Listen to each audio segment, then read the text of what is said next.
I'm looking at Exodus chapters 14 and 15 this morning, but we're first going to do a little bit of a retrospective on what we saw in chapters 12 and 13.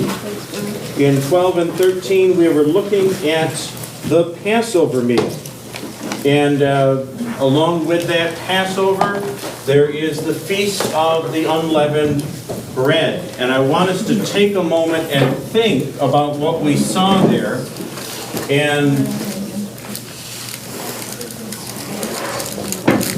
how it relates to the Lord's Supper. You'll remember that it is during the Passover meal that Jesus institutes that Lord's Supper. And we have this twofold feast of the unleavened bread and the Passover that Israel was to commemorate forever, but then Jesus changes it. He changes the meal during the Last Supper. What connections or correspondences do you see or recall between the Passover and the unleavened bread and what we do in the Lord's Supper? Bread? Bread for sure. Is there wine commanded in the Passover meal? There's not, but in Jewish practice, there were 4 cups of wine that they would drink throughout the meal. 4 cups that they would drink. So we can say, certainly in Jewish practice, with the bread and the wine, there's a connection there. What other connections can you think of? between the Passover, that Feast of Unleavened Bread, and what Jesus has us do at the Last Supper, Lord's Supper. Prayers? I don't know that there's specific prayers that are commanded. We have that in our service, don't we? We certainly do that in our modern service.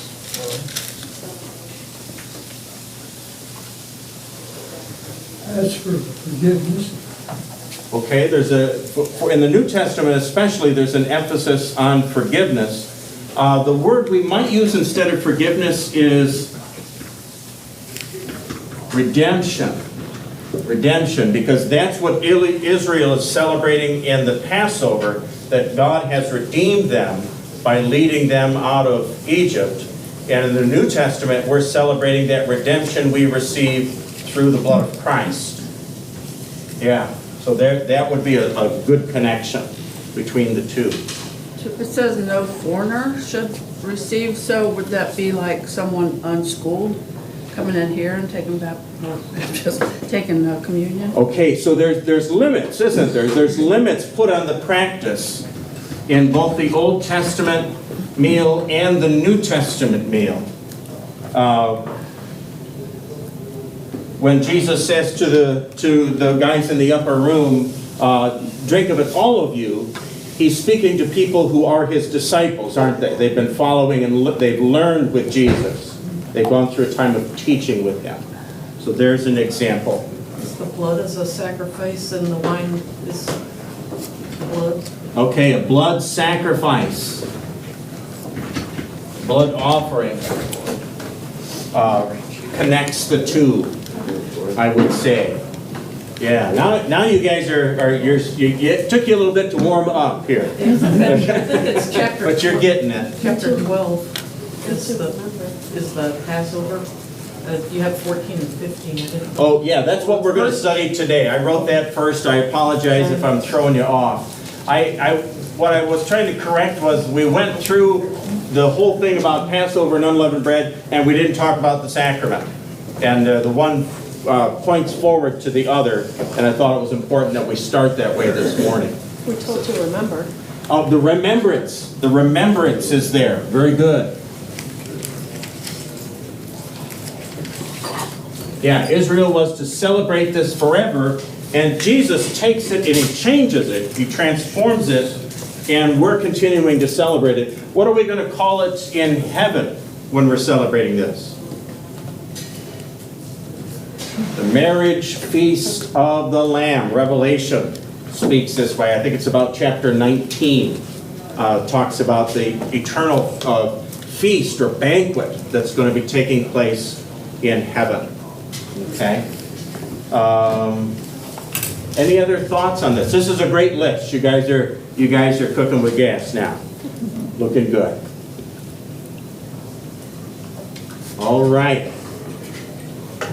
So let's get into now chapters 14 and 15. And this is the actual Exodus, the going out of Egypt.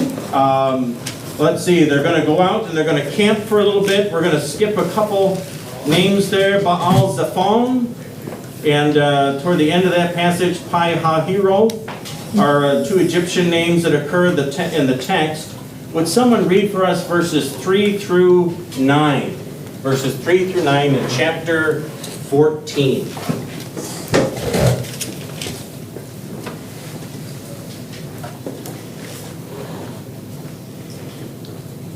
How far did you want to go? 3 to what? 3 through 9. Okay, for Pharaoh will say of the children of Israel, they are entangled in the land. The wilderness hath shut them in, and I will harden Pharaoh's heart. And he shall follow after them, and I will be a commoner upon Pharaoh and upon all his host and the Egyptians. They know that I am the Lord, and they did so. It was told the king of Egypt that the people fled, and the heart of Pharaoh and of his servants was turned against the people. And they said, why have we done this? that we have let Israel go from serving us. And he made ready his chariot and took his people with him. And he took 600 chosen chariots and all the chariots of Egypt and captains over every one of them. And the Lord hardened the heart of Pharaoh, king of Egypt, and he pursued after the children of Israel. And the children of Israel went out with a high hand. But the Egyptians pursued after them all the horses and chariots of Pharaoh and his horsemen and his army, and overtook them encamping by the sea beside Pi-hahiroth and Baal-zephon. There you go. That's what I was going to say. Yeah. There you go. So here is the actual Exodus itself, and here we see the Lord saying, I will harden Pharaoh's heart. Let's pause and remind ourselves, what does that expression actually mean? To have a hardened heart. What does it mean? Against the Lord. Okay, it's against the Lord, that's for sure. He's opposing himself to the Lord. Lack of love. Lack of love, that would certainly be a part of it. Defiance? Defiance, okay, he has a defiant attitude toward God. We see a change of heart here in the text, don't we? They kind of softened toward the Israelites, and he asked Moses to pray for him and do some things like that, and now the attitude is changed again. No feeling or concern. Okay, no feeling or concern, certainly not for the Israelites. He probably wouldn't lose feeling or concern for his own people. That would be a part of how he was feeling. Although the soldiers might not think that as they go out. Lack of faith. Say again? Lack of faith. Lack of faith. I'm going to use this word to characterize it. Stubborn. It's a stubbornness. A hardened heart is a kind of stubbornness that is resistant. Somebody used the word defiant, which I think is a good word for describing what's happening with Pharaoh. Yeah? Doesn't hardening of the heart also mean permanent? When that expression is in the Bible, does that mean it's permanent? I mean, that's what I always assume, but I don't know if it's correct or not. Yeah, there are places, I'm thinking of a passage in Ezekiel where God says that he is going to change Israel and take from them a heart of stone and give them a heart of flesh. In other words, he's bringing them back to life. So conversion is there to change a person, but Pharaoh at this point, he's not converting to any of the Lord's ways, is he? He is utterly resistant to what God has in mind. As resistant as a stone, right? As resistant as a stone. Let's read verses 10 through 14. We're going to see here a change in Israel's heart, verses 10 to 14. When Pharaoh drew near, the people of Israel lifted their eyes, and behold, the Egyptians were marching after them, and they feared greatly. And the people of Israel cried out to the Lord. They said to Moses, "Is it because there are no graves in Egypt that you would have taken us away to die in the wilderness? What have you done to us, bringing us out of Egypt? Is it not that we have said to you in Egypt, 'Leave us alone, that we may serve the Egyptians'? For it would have been better for us to serve the Egyptians than to die in the wilderness." And Moses said to the people, "Fear not, stand firm, and see the salvation of the Lord, which he will work for you today. For the Egyptians whom you see today, you shall never see again. The Lord will fight for you, and you have only to be silent." Okay, thank you, Karen. So what change in heart are we seeing here among the Israelites? How have they changed? They want to go back. They want to go back, Yeah. of all things. Yeah. How soon we forget. But I suppose by comparison, what's the comparison they make? Serving the Egyptians as opposed to dying in the wilderness. So I suppose if you're choosing between those two, you can see why their attitude is what it is. They think they're going to die as they head out into the wilderness. It's probably a part of the country that they've not spent much time in, or maybe had never been to. Okay? And that would be scary, wouldn't it? Setting out into this kind of a landscape that you've never been to before. It's going to be quite a challenge. It would be like going from the green land of Ohio and maybe landing out somewhere in the Southwest where the plants are entirely different. The animal life is entirely different. I think of maybe soldiers getting off of the ship in a place like Vietnam or in Iraq or Afghanistan. How different that experience would have been to get into those places, and that just the terrain would be intimidated with that change. Lack of faith. But there's a lack of faith, isn't there? They're experiencing a sudden lack in faith. They don't trust Moses, and they don't believe that the Lord's telling Moses what's right, or apparently, as he's communicating on God's behalf. Yeah.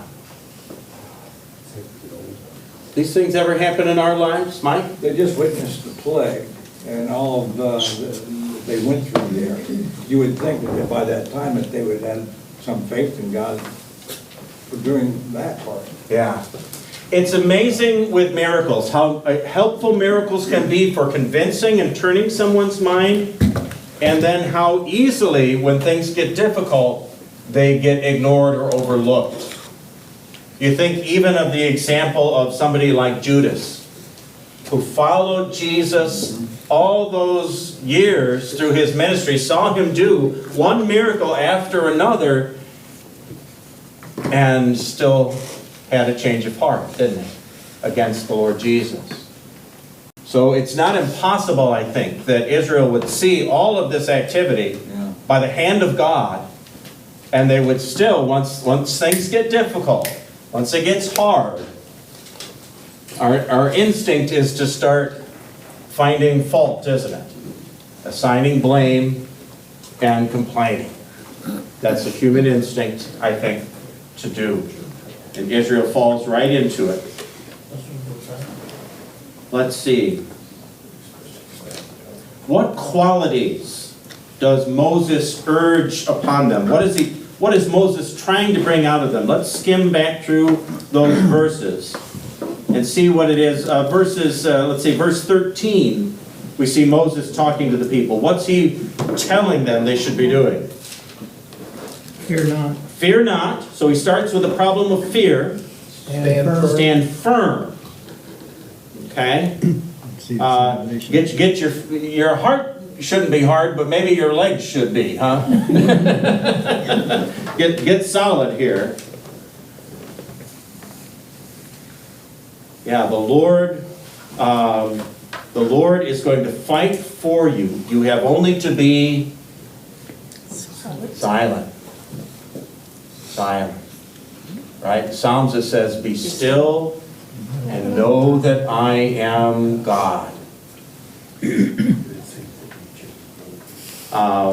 An impolite way would be to say, zip it. Right? Israel, zip it. I don't use the other one because my mother told me that was impolite. She got on me about that. I could never use that. That probably occurred to Moses too. Say again? That probably occurred to Moses. That probably occurred to Moses? What in particular, Mike? Zip it. Yeah, zip it. Israel, zip it. Yeah, that's definitely where Moses is at, I think. The Lord will fight for you, and you have only to be silent. Just stop. Let's read on now, verses 21 to 25. we're skipping forward a little bit here. Then Moses stretched out his hand over the sea, and the Lord drove the sea back by a strong east wind all night, and made the sea dry land, and the waters were divided.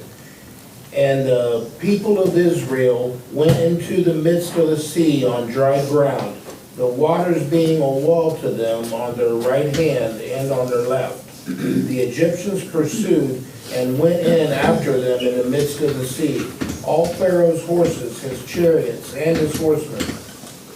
And in the morning watch, the Lord in a pillar of fire and of cloud looked down on the Egyptian forces and threw the Egyptian forces into a panic, clogging their chariot wheels so that they drove heavily. And the Egyptians said, Let us flee from before Israel, for the Lord fights for them against the Egyptians. Okay, Mike, thank you. Did any of you watch the videos that came out about Hurricane Ian? Yeah. And the effects of that wind. And what does it do along the coast when that wind is pitching like that? Takes all the water. Takes all the water and moves it inland, doesn't it? Yeah, we call that a storm They surge. do the same thing up in Lake Erie, they'll push from the north side over to Canada and put boats in mud. It put boats up in the mud. Right, Yeah. until it blows back the other way. It's amazing how powerful wind can be and the things that it will do. Yeah, we saw all these boats that were way inland, just the way it moves things around, houses, roofs torn out, but the effect of that water, that wall of water coming up. And yet, what is it in the middle? Whoops. What is it in the middle of the storm that's different? The eye. The eye of the storm, right? You have like these branches of the winds as it circles going on outside and around it. But then in the eye of the storm, it's calm. Strangely calm. This particular hurricane had a huge eye. It's one of the things they were talking about in the news. I don't know exactly what the Lord did when he had the crossing of the Red Sea, but where Israel was, it was calm, wasn't it? But it talks about the wind making a pathway and dividing the waters to either side, pushing the wind, Pastor, or pushing the water let me say aside. Go something on ahead. that. I watched a documentary on this, Did you? and the Red Sea's got like fingers that come up. Okay. And even here in the Bible, it shows that here the possible path they took was what, I don't know if it's north or south end. But it's one of those areas there, it's not very wide across there. Mm-hmm. I think Kathy watched that with me. If I remember. But anyway. Yeah, you know. Yeah, see? Anyways, right. And there's an area here, if you, on our Bibles here on page 120, there's a map there that shows possibility of where they come across that. And they claim that's shallow up in through there to begin with. Okay. And the wind can push it apart. Okay. And there's rocks and mud and stuff, and they claim this chariot's got stuck down in there, but it's deep enough yet when it went back over, it got them all. Yeah. Yeah. So the Red Sea is actually a very long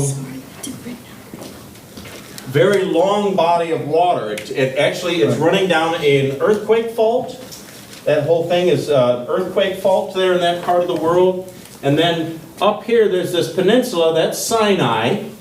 Right, I couldn't think of the name of it. Mount Sinai is there at the end of that. And then there's these branches that go on either side. And somewhere along in here, nearer to Egypt, and how wide or deep it was, the way it is there today probably isn't exactly the way it was back then. It's That's probably what they were different. saying. Right, Yeah. they have images from space Yeah. that shows the some of the original ones where they was. You can actually see them. Yeah, you can see there used to be old riverbeds Right, and that's what things. they're talking about. That the Sinai, the wilderness there used to be more wet. They had more rainfall back in this time than they do today. And that, So we're aware of the archaeologists, that what they do is they dig up things and then they sift through it and they find all this pollen. And that's how they know what plants and things were in the area. So they can tell that there was more moisture in those days. But it's somewhere up in here. I probably should have brought over my map. Oh.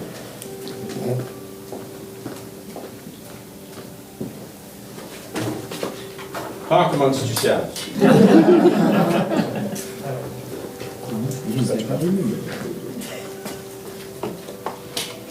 If only I had a map, I could show you. So here's the Red Sea. There's those arms that Joe was talking about, goes on either side of Sinai. And up here, there's a canal there now, but in ancient times there was land there.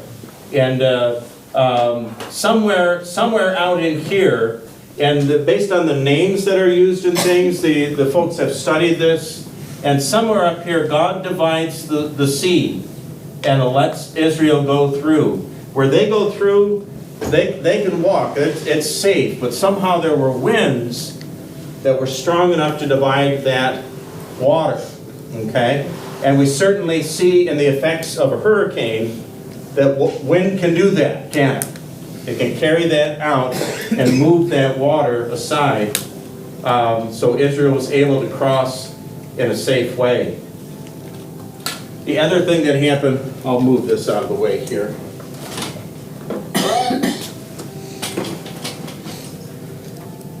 The other thing, Susan and I were watching yesterday, we were watching the Belmont horse races. We happened to find that on TV because we couldn't get to tune in the Ohio State game. I had to watch an app on my phone. But we tuned in these horse races, and it was raining up there in New York. And some of the track was grass, and some of it, though, was just bare ground. And some of the horses are really happy running on the bare ground. They call them mudders. Mudders. And some of the horses, man, they don't like that. Pharaoh's horses are learning to hate this. And if you think about it, if you're a horse living in Egypt, you probably were spending a lot of time on dry ground, weren't you? Because once you get out of the riverbed down there where they would have been planting for their farms and things, it's just dry. It's desert right away. So these horses probably weren't used to these conditions, and now they're getting bogged down in the mud. The Lord's maybe turning down the wind a little bit, and the water's coming back in, and they're starting to get stuck. God's orchestrating this whole thing, isn't He? This is once again, we talked about the miracles of the plagues. These are miracles again. God's in charge. God's in control. It's His providential care, taking care of this this storm surge that's happening. In the previous verses 19 and 20, it was talking about the angel of the Lord and the cloud being positioned between Israel and the Egyptians to block that way. So the miracles continue. Israel just needs to zip it. Let's see. Did they travel all the way through the Red Sea, all the way down? And so where? So they would have, How many miles is they would have crossed one of these branches. so? They would have crossed a branch, and there we know some of the locations that are mentioned by Moses on the way down to Sinai. We recognize some of those places, but a number of them we don't know where exactly those were. But somewhere up here is where the water would have divided and they crossed. How wide it would have been, I don't know. It was wide enough that when Pharaoh's army got down in it, they didn't get back out. It was that rough. Yeah, Well, God was in control, yes. so anything was possible. Anything was possible. People walking in, that area was dry for them. And wow, when I looked at Warner Brothers, just a little thing. Oh, yeah. Yeah, I mean, God is in control, so there's, well, there's no question about it. Yeah, yeah. In the movie, it's all done in a swimming pool, I think. Oh, it's a Right. neat place I went through there, had the gorillas and all that stuff, the sharks sleeping up. Yeah. It's a Warner I Brothers. got another question. Yeah. Mike's got his hand up. I'll come to you, Joe. Go ahead, Mike. How many Israelites do you suppose that there were going through there? Yeah, based on the census that is taken later and the numbers involved, we're looking at a couple million probably. I think the count is 600,000 men, and then you have women and children as well. So it's a huge number. It would have taken some time. Oh, yes. To move all that through. Yes, yeah. This is one of the reasons it's such an incredible event for that to happen. There are other times the Lord parts the Jordan River for, I think it's Elisha, and that kind of a thing. But this is the most remarkable of these crossings. Joe? You more or less answered my question. I was going to ask you about how many days it took him to get across. I know it's more than one. I'd have to look It would at. have to be. Yeah, maybe we'll go back and read it here, and if anybody sees an indication of time passing, let's look for that as we read. About how many Egyptians went after him, though? You have any His idea? army. It's a large army. There's 600 chariots. Yeah, but that And doesn't seem like chariots, too many. the in a chariots at that time would have had 2 or 3 persons in each chariot, the way they equipped those. But the chariots are emphasized because they're the high-speed weapon. They're like a tank in that day. They're a high-speed attack weapon. And there would have been a lot of foot soldiers, and the majority would have been the foot soldiers. That's where the bigger part of the army would have been in those days.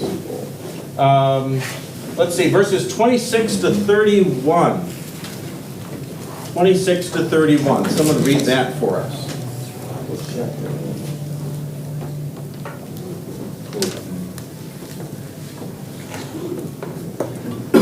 Then the Lord said to Moses, "Stretch out your hand over the sea, that the water may come back upon the Egyptians, upon their chariots, and upon their horsemen." So Moses stretched out his hand over the sea, and the sea returned to its normal course when the morning appeared.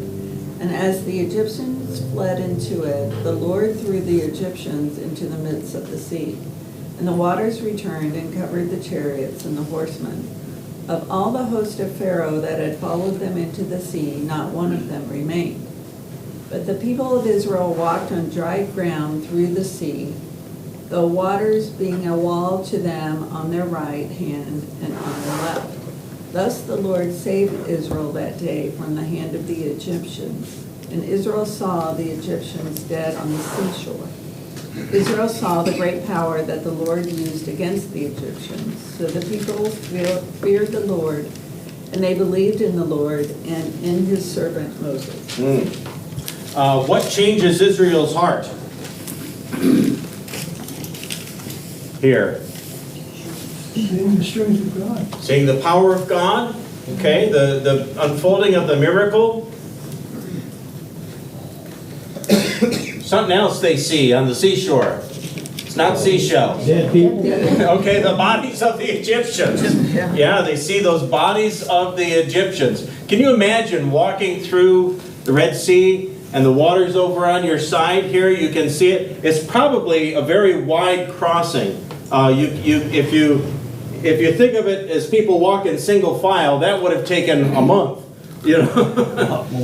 But if you think of it as a really wide space that they're crossing through, you can see how a lot of people could cross in a fairly short period of time and get through there. So Israel crosses, and what really seals the deal, though, is when they see those dead Egyptians. They see them on the seashore. How does he put it here? Israel saw the great power of the Lord, that's the miracles that Henry's talking about, used against the Egyptians. So the people feared the Lord, they believed in They believed in the Lord and his servant Moses. Excuse me. Israel saw the Egyptian dead on the seashore. Verse 30 is where those dead are mentioned. So they thought they were trapped. They thought they were done for. This Moses doesn't know what he's doing. And maybe the God he serves doesn't know what he's doing either. And then they see all of this. And what a change of mind and heart follows. They, first of all, it says, feared the Lord. And then they believed. They believed. There's that faith connection that we were talking about upstairs this morning, having faith.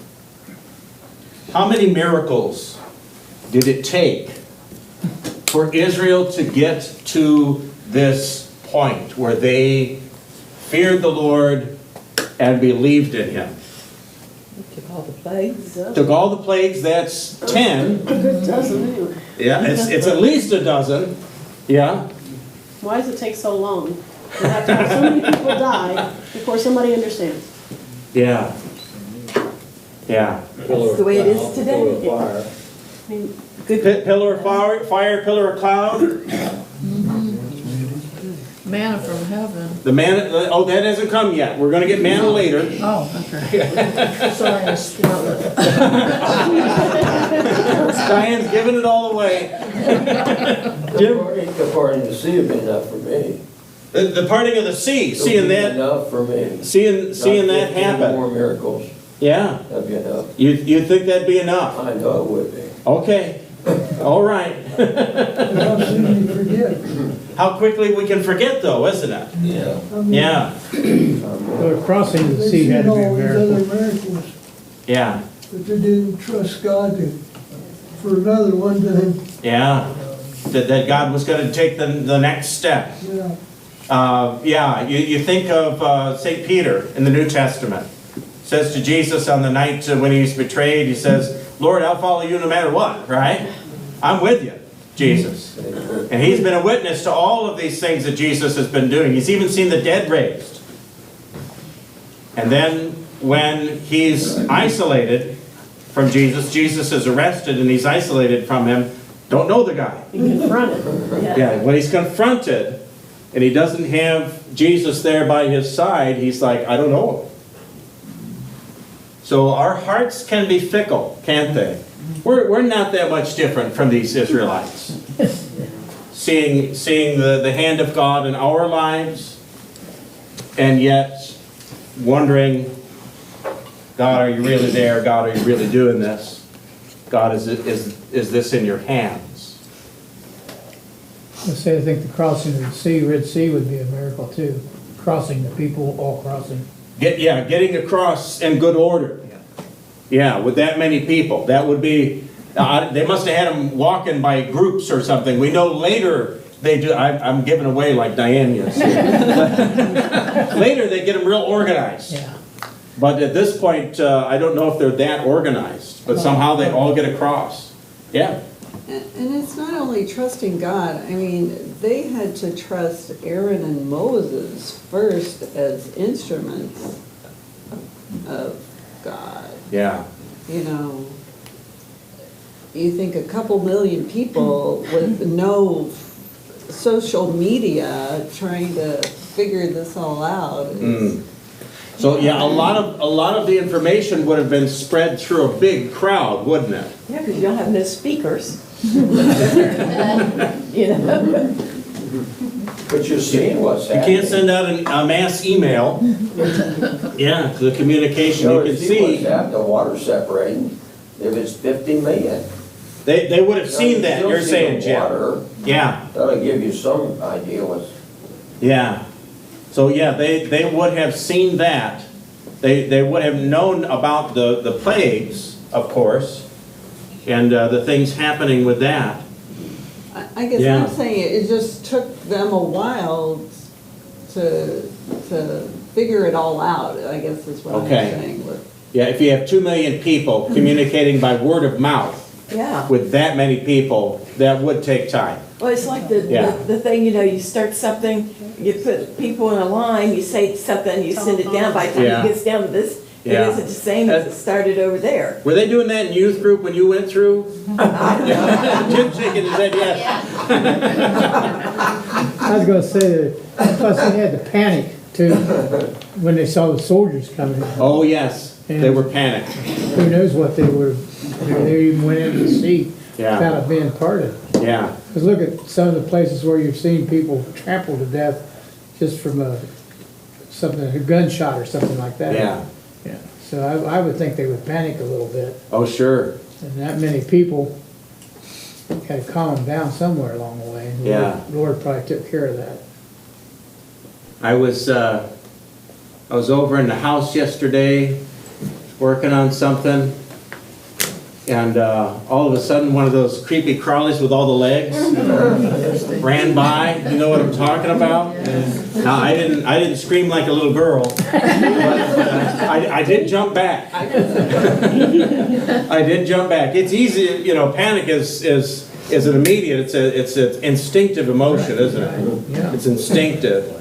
And you can see when they did get a glimpse of that army coming, how they would go, "Ah!" Yeah. and would get genuinely afraid. Well, That they makes had sense. two choices. Say again? They had two choices. What were they, Henry? Well, either trust the Lord and cross or get killed by the Egyptians Yeah. behind them. Yeah, surrender or whatever it was, yeah. Yeah, they were definitely in a this way or that way direction. They didn't have much in the way of options. Yeah. That creepy Corley thing, you could have had him in a horse race and made some money. He was fast, but he wasn't that fast.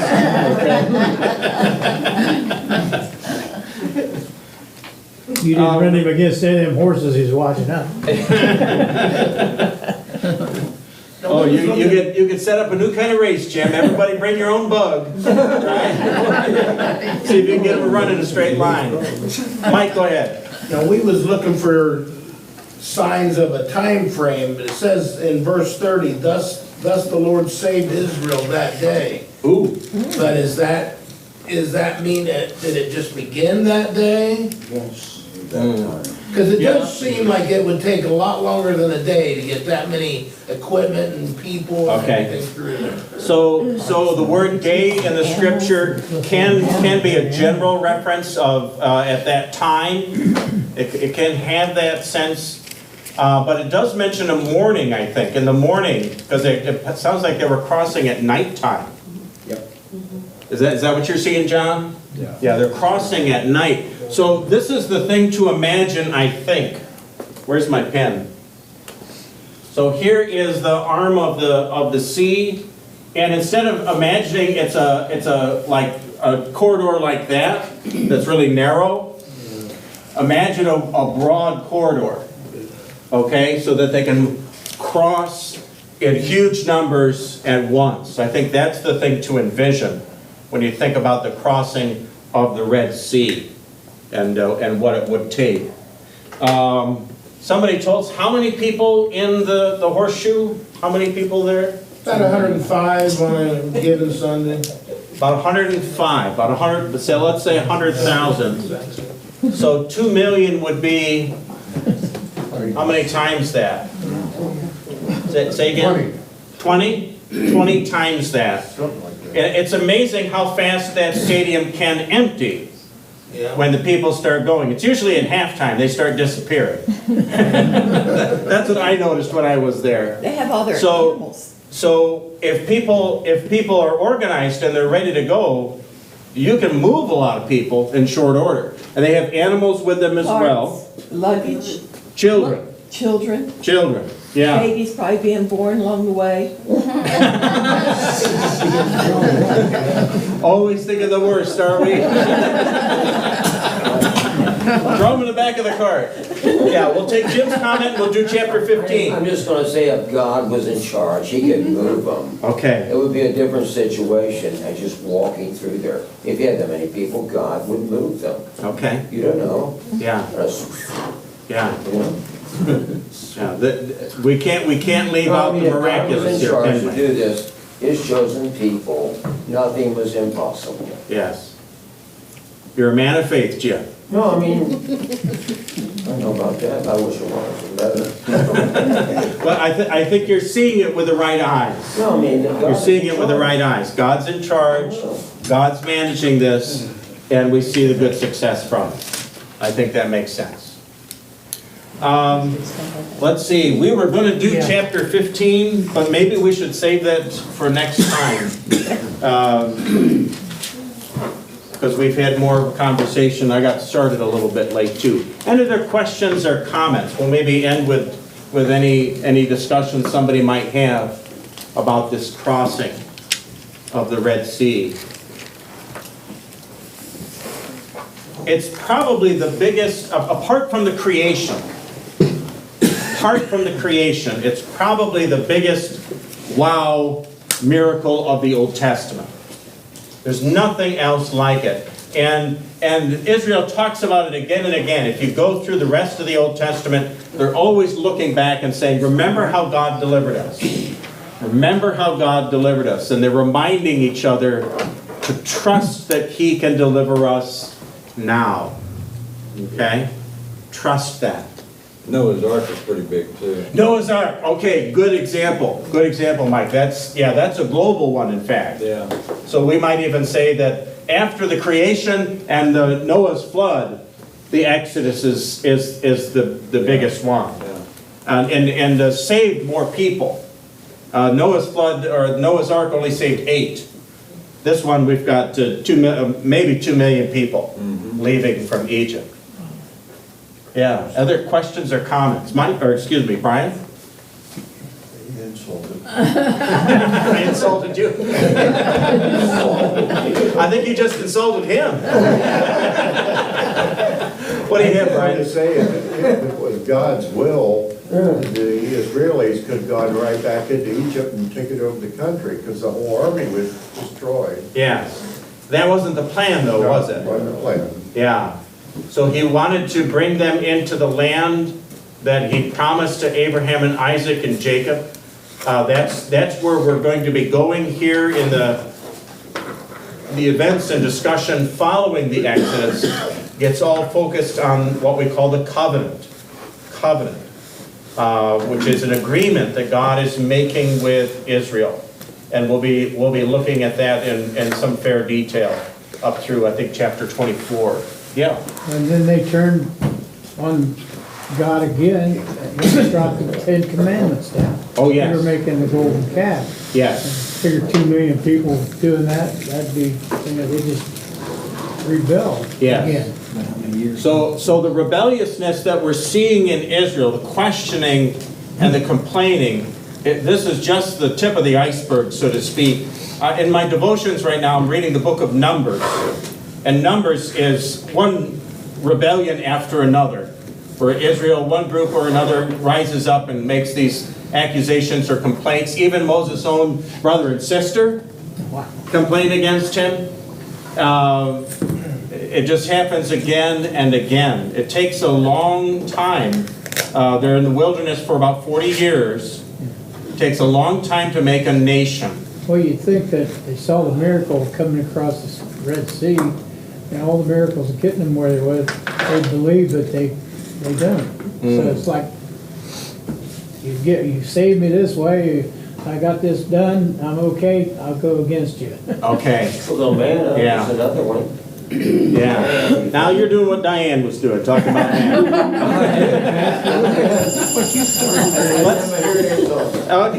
Let's bow our heads and have a closing prayer. Gracious Heavenly Father, we ask that You would give us steadfast hearts, that when we see what is true, what is good, what is blessed by our God, that we would trust in Him and His ways. Lord, help us not to be wishy-washy and complaining, but learn to be still and know the Lord our God and His promise of redemption. As we come to the sacrament this morning, dear Lord, still our hearts, calm us from our fears, and let us set our minds and hearts upon the Lord Jesus Christ, sacrificed for our salvation upon the cross, and giving us his very body and blood as that Passover salvation we need today. In his name we ask it. Amen. All righty, folks. Thank you.